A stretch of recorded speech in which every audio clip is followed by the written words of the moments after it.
ደመቅ ብላላችሁ ባይዘው በጣም ነው ያማረባት ከምላችሁ እንዳው እኔ ያላማረብኝም ማለት ይችላል እስኪ አሳያቸው ከላይ ወደ ታች አሳያቸው የምር እንዴት እናማረበት በደንብ ያሳዩና ከዚህ ሊጀምር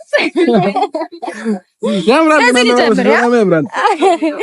ያው በደንብ ልብሷን በጣም ነው የወደድኩት ይህ ልብስ ማለት ነውና በጣም አምሮብሻል ባይዘው ስለምታምርም ነው ልጅቷና ልብሱን አሳመረችው ነው የሚባለው አለፈው ጊዜ አጥሮን ሩታዬም በስነ ስርዓት አላወራችም ነበረ እስኪ ዛሬ በደንብ አውሪያችን ለጋ ብለሽ ፍትት ብለሽ ማለት ነው በደስታ ሰላም ውድና የተከበራችሁ ፋሚሊዎቼ እንደምን አላችሁ እኔ በጣም ደህና ነኝ እግዚአብሔር ይመስገን እንግዲህ ዛሬ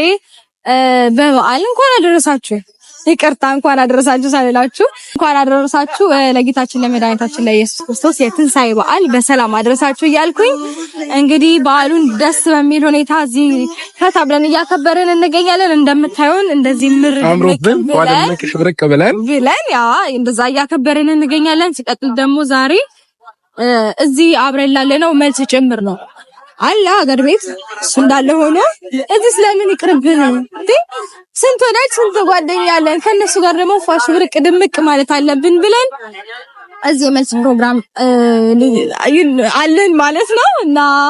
ጥሩ ታይም እያሳለፍን ነው እንግዲህ ከላይ በጣም እየቀወጡት ነው ጥሩ ታይም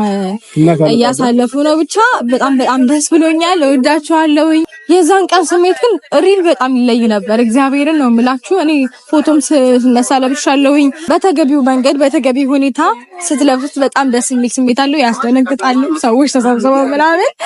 በጣም ነበር ደስ ያለኝና ግን ምን አይነት ስሜት ተሰማሽ ዱባይ ሁሉ ፕሮግራም በመዘጋጀቱ ይሄንን ቫይብ ስታይ ምን አይነት ስሜት ተሰማሽ ተናገር በጣም ነው የምወዳችሁ በዛን ቀን ለተገኛችሁ ሰዎች መገኘት እየፈለጋችሁ ላልቻላችሁ ዛሬ ለተገኙ ደግሞ ሁላችሁንም አመስግኑ ቪዲዮውን ስለሚያዩት ማለት ነው ዛሬም ለተገኛችሁ እንግዶቻችን እጅግ በጣም አድርጌ አመሰግናለሁኝ ባለፈው መገኘት ላልቻላችሁ እየፈለጋችሁ ለቀራችሁ ሰዎች እንግዲህ እጅግ በጣም አድርጌ አመሰግናለሁኝ አትሊስት ማሰብ ራሱ አንድ ነገር ስለሆነ ማለት ነው ወይኔ በሄድኩኝ በተገኘው ምናምን የሚለው ሐሳብ ራሱ አንድ ነገር ነው አይደለ